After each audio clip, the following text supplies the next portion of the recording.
ఓం శ్రీ గణేశాయ నమః. శ్రీమాత్రే నమః.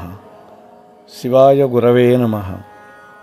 శ్రీకృష్ణ పరబ్రహ్మణే నమః. శ్రీరామాయ నమః. శ్రీ గురుభ్యో నమః. యా దేవీ సర్వభూతేషు మాతృరూపేణ సంస్థిత నమస్తస్యై నమస్తస్యై నమస్తస్యై నమో నమః. ప్రియ భగవద్బంధువులారా, ఈ రోజున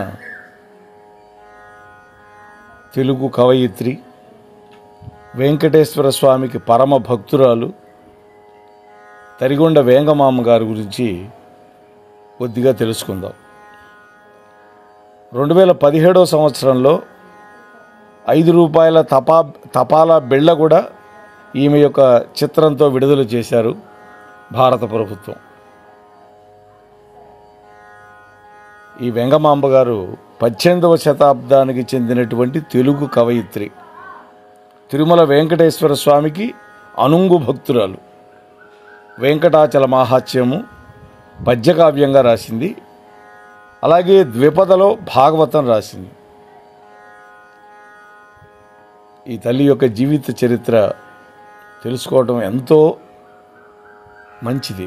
ఎందుకంటే మహాత్ముల గురించి తెలుసుకుంటే వాళ్ళల్లో ఉండే సుగుణాలు 1-2 కూడా మనం అలవర్చుకోగలిగితే మన జీవితాలు బాగుంటాయి.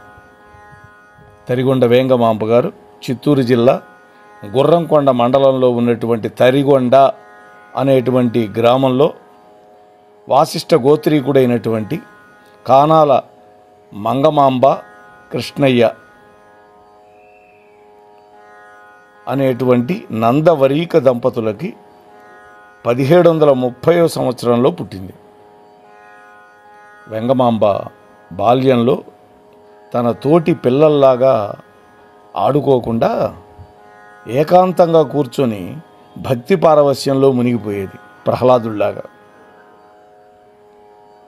ఆ చిరుప్రాయంలోనే అనేక భక్తి పాటలని ఆసువుగా రచించి మధురంగా గానం చేస్తూ ఉండేది. ఆమె తండ్రి ఆమె భక్తి శ్రద్ధలను గమనించి ఆమె నైపుణ్యాన్ని సానబెట్టడం కోసం సుబ్రహ్మణ్య దీక్షితులు అనేటువంటి సద్గురువు దగ్గర శిక్షణ ఇప్పించాడు. ఆ దీక్షితులు గారు ఆమె ప్రతిభను బాగా గుర్తించాడు. తనకు తెలిసినటువంటి పరిజ్ఞానం అంతా వెంగమాంబ గారికి బోధించాడు. కొద్ది కాలంలోనే వెంగమాంబ ప్రాశస్యం, ఆమె యొక్క కీర్తి నలుమూలలా పాకింది. తండ్రి ఆమె విద్యాభ్యాసాన్ని మాన్పించి తగిన వరుడు కోసం వెతకటం మొదలుపెట్టాడు. ఆ రోజుల్లో చిన్న వయసులోనే పెళ్ళిళ్ళు చేసేవాళ్ళు. ఇంటి పనుల్లో సహాయం చేయమని తల్లి అప్పుడప్పుడు కూతురికి చెబుతూ ఉంటే ఆ అమ్మాయి అనేది వెంగమాంబ తన యొక్క సేవ భగవంతుడిగే అర్పణము అని ఇంట్లో పనులు చేయటానికి తిరస్కరిస్తూ ఉండేది. అనేక మంది వరులు ఆమెను చూసి చాలా అందంగా ఉన్నదనో, చాలా తెలివైనదనో ఏదో ఒక నెపాలు పెట్టి, వంకలు పెట్టి పెళ్లి చేసుకోవటానికి అంగీకరించాల. చివరికి ఇంజేటి వెంకటాచలప్ప అనేటువంటి ఆయన వెంగమాంబ గారిని చూసి ముగ్ధుడై ప్రేమలో పడిపోయి ఆమెను పెళ్లి చేసుకోవడానికి ఇష్టపడ్డాడు, అంగీకరించాడు. ఆ తండ్రి గారు వివాహం జరిపించాడు. వివాహం అయిన తర్వాత వెంకటాచలప్ప ఆమె యొక్క భక్తి మౌఢ్యాన్ని వదిలించే ప్రయత్నం చేశాడు. కానీ వెంగమాంబ అతన్ని దగ్గరకు కూడా రానిలా. ఈ తల్లి తిరుమలలో ఇప్పుడు ఉండేటటువంటి ఆనంద నిలయానికి ఉత్తరాన 15 కిలోమీటర్ల దూరంలో దట్టమైన అడవుల్లో తుంబురు కోన వద్ద యోగాభ్యాసం చేస్తూ గడిపినట్లుగా కూడా చరిత్ర చెబుతోంది. ఈమెకు వెంకటేశ్వరుడు కలలో కనిపిస్తూ ఉంటాడు.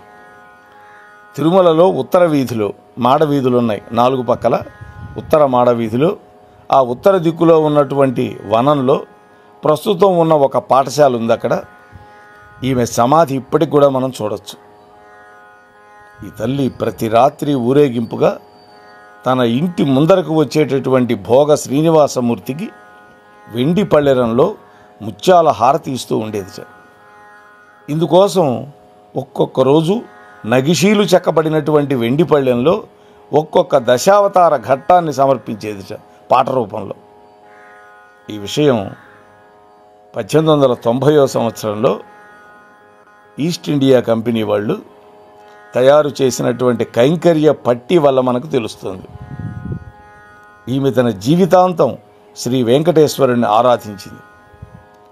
చివరికి 1817వ సంవత్సరం, అది ఈశ్వరనామ సంవత్సరం, శ్రావణ మాసం శుద్ధ నవమి నాడు తరిగొండ వేంగమాంబ గారు వెంకటేశ్వర స్వామిని స్మరిస్తూ సజీవ సమాధి పొందింది. ఆ తల్లి యొక్క రచనలు ఏమిటి అంటే, ఈ తల్లి రచనలన్నీ కూడా వేదాంతం, భక్తి, ఈ రెండు బాగా రంగరించి ఉండేవి.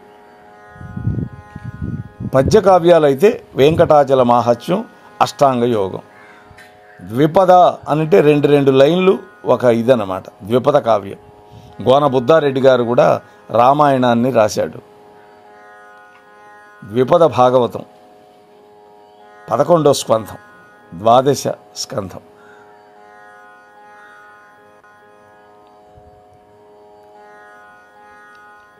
రమాపరిణయం, రాజయోగామృత సారం, వాసిష్ఠ రామాయణం.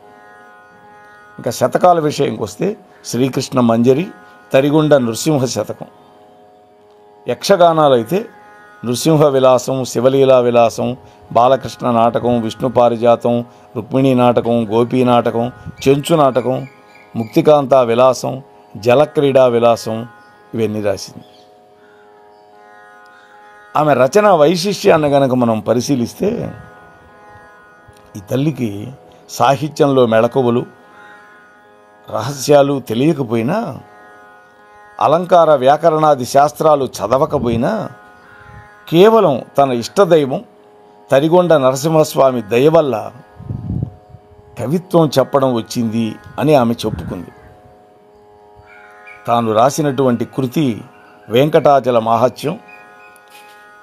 ఆ గ్రంథంలో అవతారికలో వేంగమాంబ గారు చెప్పింది ఏమని, నా చిన్ననాట వనమాలునైన నాచార్యుల చెంతనే చదువలేదు, పరుగు ఛందస్సులో 10 పద్యములనైన నిక్కంబుగా నేను నెరలేదు, లలిత కావ్య నాటకాలంకార శాస్త్రముల్ వీనులనైన వినగలేదు, పూర్వేతిహాస విస్ఫురితాంధ్ర సత్కృతుల్ శోధించి వరుసగా చూడలేదు, చేరి తరికొండపురి నారసింహపుడానతిచ్చిన రీతిగా నీ నిమిత్త మాత్రమున పల్కుదును, స్వస్వామర్థ్యమివ్వదరయ ఇంచుకయేని నాయందు లేదు అని చెప్పుకుంది. పోతన గారు కూడా నిగర్వంగా చెప్పుకున్నాడు, పలికెదిడిది భాగవతం అట, పలికించు విభుండు రామభద్రుండట, నే పలికిన భవహరమగునట, వేరొండుగాథ పలుకగమేలా అని చెప్పి పోతన గారు చెప్పాడు.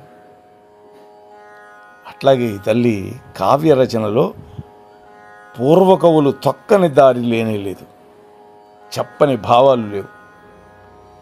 నువ్వు కొత్తగా చెప్పేదేముందని ఇప్పుడు ఈ కావ్యం రచించావు, ప్రాచీనుల కన్నా నీ గొప్పతనం ఏంటి అని అడిగేవాళ్ళు. ఈ ప్రశ్నలకి తల్లిదండ్రులకి చిన్నపిల్లల జిలిబిలి పలుకులు ముద్దుగొలుపుతూ ఉంటాయి.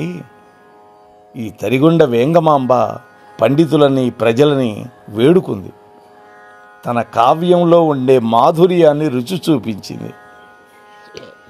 పండితాగ్రగణ్యులార ప్రజలారా, నా బాలభాషకు అసూయ పడక వినుడు అన్నది. నేనేదో బాల్య చాపల్యంతో రాశాను, దానికి అసూయ పడద్దు, వినండి అని వినమ్రంగా చెప్పుకుంది ఆ తల్లి. పండితులని, ప్రజలని, తన కావ్యాలని స్థాళీపులాక న్యాయంగా స్వీకరించి తనని ఉద్ధరించమని వేడుకోవడంలో వేంగమాంబ యొక్క వినయశీలం స్పష్టమవుతుంది. వాస్తవానికి రచించిన తర్వాత ఒక లక్షణం పుడుతూ ఉంటుంది. కవి అనేవాడు ఒక సమాజ జీవి, సంఘజీవి. శాస్త్రాలన్నీ కూడా సమాజ జీవితం నుంచే పుడుతూ ఉంటాయి. శాస్త్రాన్ని అభ్యాసం చేయకపోయినా ప్రతి వాడికి కూడా జీవితానుభవం అనేది ఒకటి ఉంటుంది. కాబట్టి శాస్త్ర విషయాలు, అనుభవ విషయాలు సహజంగానే రచనల్లో చోటు చేసుకుంటాయి కవులకి. వేంగమాంబ గారు కూడా గంభీరమైనటువంటి యోగ రహస్యాలని సరళ సుందరమైనటువంటి భావ మధురమైనటువంటి శైలిలో వివరించింది. లలితమైన శృంగార భావనలు కూడా రమణీయమైన శైలిలో చెప్పింది. యోగతత్వ విషయాలని ఎంతో విజ్ఞానప్రదంగా చెప్పింది. ప్రణయ కోపాలని, సవతి మాత్సర్యాలని, నర్మగర్భ సంభాషణలని, స్త్రీల యొక్క ఎత్తిపొడుపు మాటలని, శ్రీకృష్ణ పరమాత్మ యొక్క శృంగార లీలలని సహజంగా, రసవత్తరంగా, రమ్యంగా, హృదయానికి హత్తుకునేలాగా చెప్పింది తల్లి. ఆమె ఆత్మవిశ్వాసంతో, మధుర భక్తినే కాకుండా జ్ఞానాత్మకమైనటువంటి యోగ భక్తితోటి పాండిత్యాన్ని ప్రదర్శిస్తూ రచనలు చేసింది. ఈ తల్లి తాను రచించినటువంటివన్నీ కూడా పాడుకోవటానికి వీలైన విధంగా ఉన్నది. అందులో కొన్ని సింగారపు పాటలు, నలుగు పాటలు, ఆరగింపు పాటలు, నిద్రపుచ్చే పాటలు, మంగళహారతి పాటలు రాసింది. తరిగొండ వేంగమాంబ గారు రచించినటువంటి శ్రీకృష్ణ మంజరి చాలా ప్రశస్తమైన కావ్యం. దీన్ని ఆంధ్ర వాల్మీకిగా ప్రఖ్యాతిగాంచినటువంటి వావిలికొలను సుబ్బారావు గారు తమ భక్త సంజీవని అనే పత్రికలో జనవరి 1929 సంవత్సరంలో ప్రచురించారు. ఆయన ఒక మాట అన్నాడు, ఈమెను మహాయోగిని, భక్తురాలు, కవయిత్రి అన్నారు. శ్రీ వెంకటేశ, నా చిత్తంబునందు నీ పాదయుగళంబు నిల్పవే కృష్ణ, నా నేల తరిగొండ నరహరాకృతిని ప్రత్యక్షమై నన్ను పాలింపు కృష్ణ అన్నది. ఈ స్తుతిమంజరి కావ్యం మొదలై చివరలో ఈమె తన తల్లిదండ్రులు కానాల మంగమాంబ, కృష్ణయామాత్యుడు అని చెప్పింది. అందువల్ల మనకు తెలుస్తోంది. అలాగే సంస్కృతంలో ఉన్నటువంటి వరాహ పురాణం, భవిష్యోత్తర పురాణం, పద్మపురాణం, ఈ మూడింటిలో ఉన్నటువంటి వెంకటాచల మాహాత్యాన్ని సంగ్రహించి ఆ తల్లి వెంకటాచల మాహాత్యం అనేటువంటి గ్రంథంగా రాసింది. ఈ గ్రంథం మీద నేను ఒక సుమారు 30 గంటలు ప్రవచనం చేశాను. అది నా యొక్క గూగుల్ డ్రైవ్లో ఉంది. ఏదైనా అవకాశం ఉంటే మన ఛానల్లో కూడా, మన మోహనవాణిలో కూడా తప్పకుండా వస్తుంది. అయితే ఈ గ్రంథంలో పద్మావతి శ్రీనివాసుల వివాహ వృత్తాంతాన్ని ఎంతో సుందరంగా, రమణీయంగా, మధురంగా రాసింది. స్త్రీ యొక్క హృదయాంతరాలలో ఉన్నటువంటి సున్నిత భావాలని, ఆత్మాభిమానాన్ని, ఆత్మగోపనాన్ని ఈ వేంగమాంబ అత్యంత మార్దవంగా, మార్మికతతోటి, చాకచక్యంతో సరసంగా చిత్రీకరించింది. శ్రీనివాసుడి యొక్క ద్వితీయ వివాహ సందర్భంలో లక్ష్మీదేవి అనుభవించినటువంటి బాధని ఈ తల్లి సమర్థంగా వర్ణించింది. వేంగమాంబ తాను భాగవతం 12 స్కంధాలని ద్విపద కావ్యాలుగా రచించింది. వెంకటాచల మహత్యంలో ఒక పదంలో ఈ మాట చెప్పింది. ఈ ద్విపద భాగవతంలో తత్వార్థాలని పామరులకు కూడా సరళమైనటువంటి భాషతోటి సుబోధకం చేయడానికి గాను తేట తెలుగు పదాలను ప్రయోగించినట్టుగా చెప్పుకుంది. ఈ ద్విపద పంక్తులను బట్టి మనకు అర్థమవుతుంది చదువుతూ ఉంటే ఎంత సులువుగా మనం అర్థం చేసుకోవచ్చో అనేది. ఇక వెంగమాంబకు పూర్వం తెలుగులో ద్విపద భాగవతాలు కొన్ని వెలిసినాయి. అయినప్పటికీ కూడా వేంగమాంబ గారి యొక్క కృతి ఒక్కటే పోతన గారి యొక్క రచనని ఆమూలాగ్రం సమర్థవంతంగా అనుసరించినటువంటి ప్రఖ్యాతికి ఆ భక్తి గౌరవాలకి నోచుకున్నది.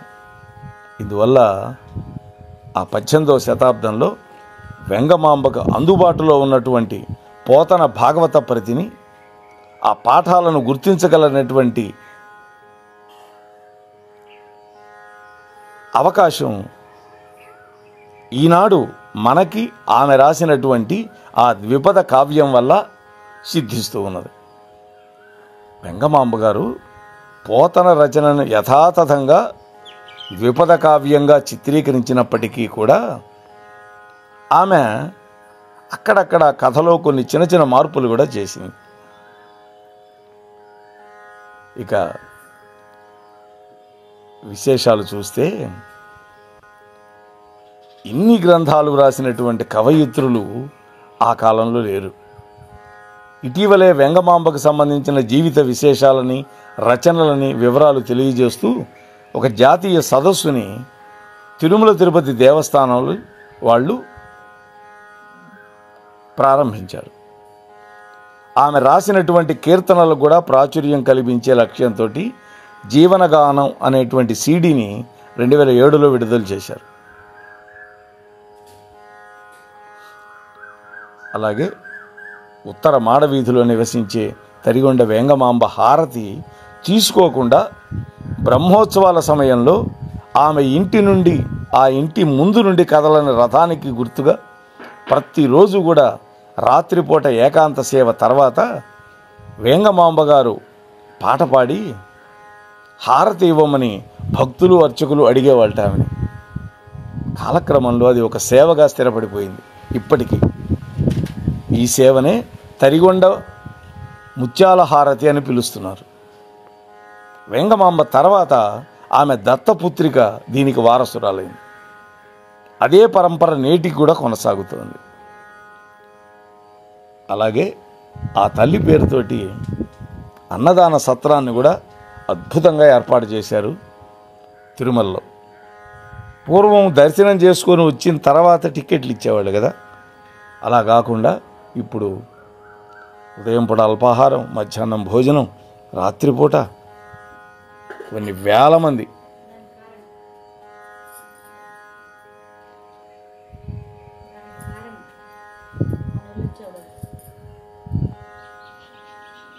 అలా మనం చూసుకుంటూ ఉన్నాం. ఇప్పటికీ కూడా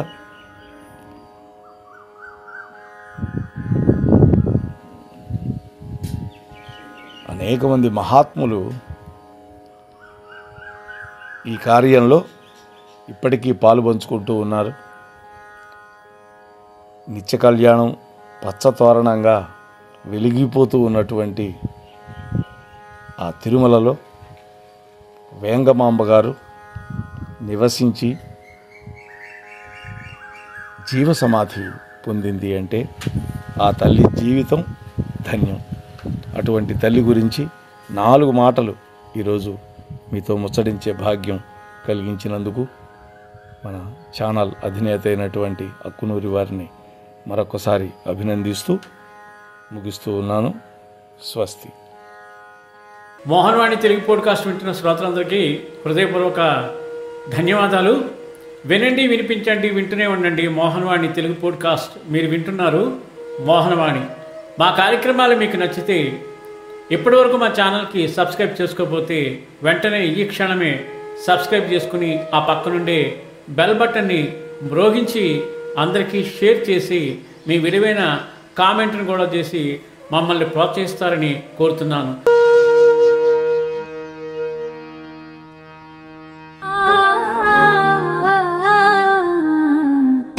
మోహనవాణి.